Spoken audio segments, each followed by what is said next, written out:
GATE Economics 2021. Now the paper pattern would include two types of questions. Those would be MCQs and NAT, that is numeric aptitude type questions. We would be discussing both the questions today as part of your model paper.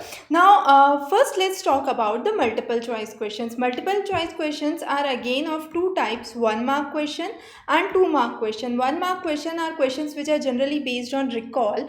2 mark question are applicative in nature.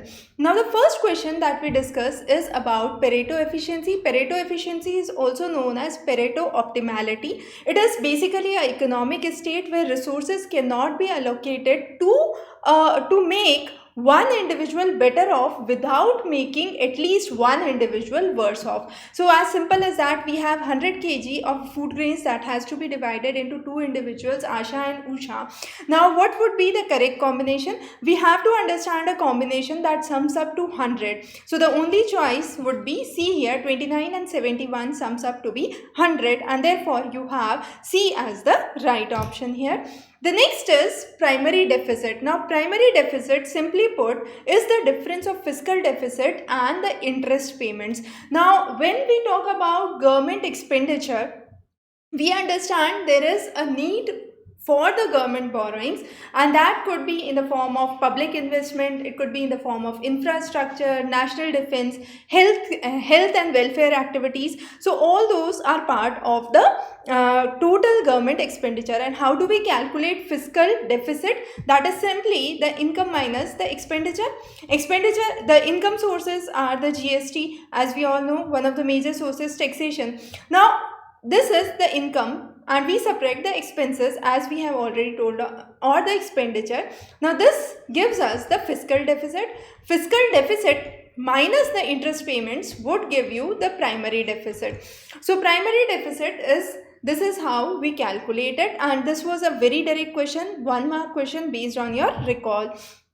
The next question is core inflation. Now core inflation is a very important term. Core inflation is basically the change of the cost of goods and services, but it does not include items which have volatility in terms of prices. So for example, food grains, you have energy are good examples. So we exclude food and energy from core inflation. So core inflation is based on the factors that include the cost of goods and services but excludes the volatile prices, the items which have volatile prices, for example food grains and energy sector.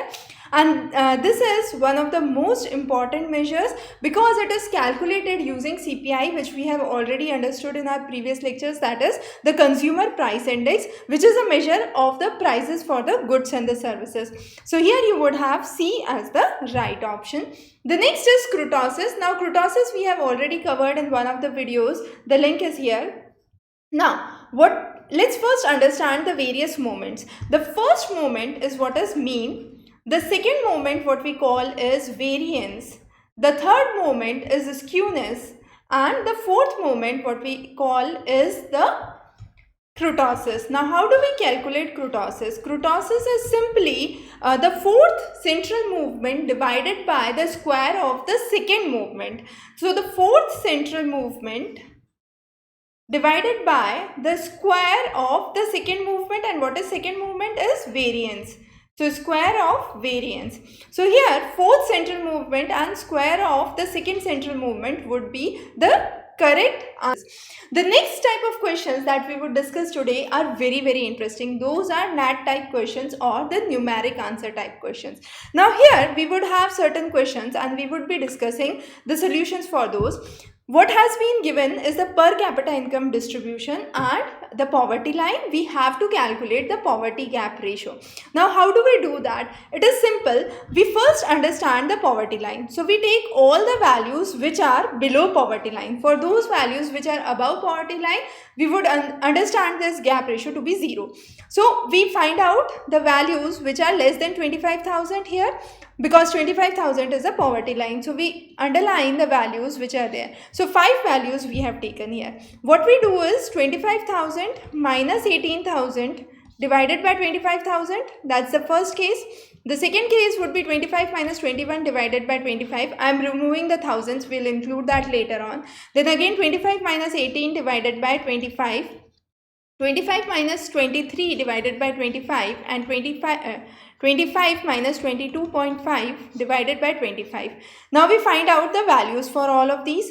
Now these values, let's say, come up to be the various different values, let's say 0.28 and 0.8 and 0.1 and so on. Then we add all these values. So let's say when we add all these values, the sum comes out to be 0.9.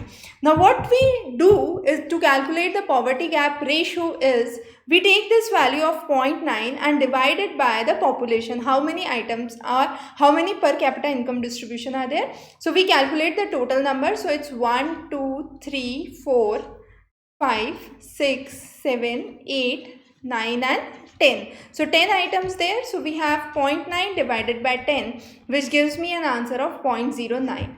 Now, if you are writing according to GATE policy, if you are writing any number between 0.08 to 0.1, it would be considered as correct. So there is a rounding off to three decimal places that is considered fair enough as your answer. But if it is beyond this values that GATE has given actually, that won't be considered as a right answer. Okay.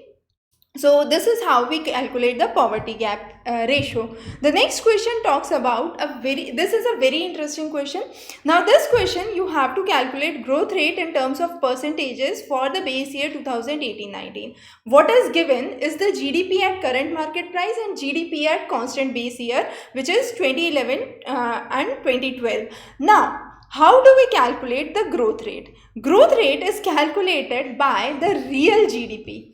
Or I could say GDP at the constant base year, that is 2011 and 12 prices. Now, when I am saying it is GDP at a constant base year, that means I do not need to include the current market prices. So this data that is given to me is immaterial. It is an additional information that has been given.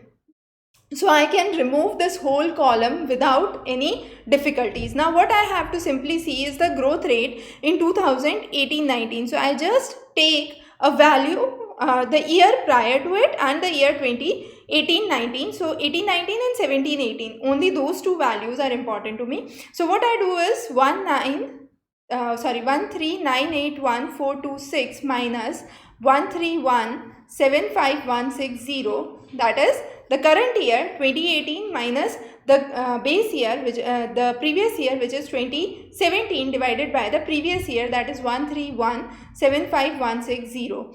Now when I calculate this, I get my answer somewhere around 6.11. So values between 6.10 to 6.12 would be considered fair enough as part of the answer. Now this is how we calculate the growth rate. So growth rate is always calculated based on the real GDP, or which is also the GDP at the constant base year price. So that is how we answer this kind of question. The next question is further interesting. It is based on HDI, a very common indicator. But here what the confusion is there, we all know the formula for HDI. So HDI is an index of health multiplied by index of education multiplied by the index of income and the cube root of this. But the tricky thing here is we have taken expected years of schooling index and the mean year of schooling index. Now how do we understand this? So there are two values that are given for education. Health, there is one value, income, there is one value, so it is fine. But what about the education index? So education index is the arithmetic mean of the expected year of schooling index and the mean year of schooling index, which is the education index, which is again given. So what we need to do is either to cross check, you can simply take these two values and take a mean of this, that is 0.622 plus 0.404 divided by 2. So it gives me 0.513. So that again comes as this value, which is the education index that is given.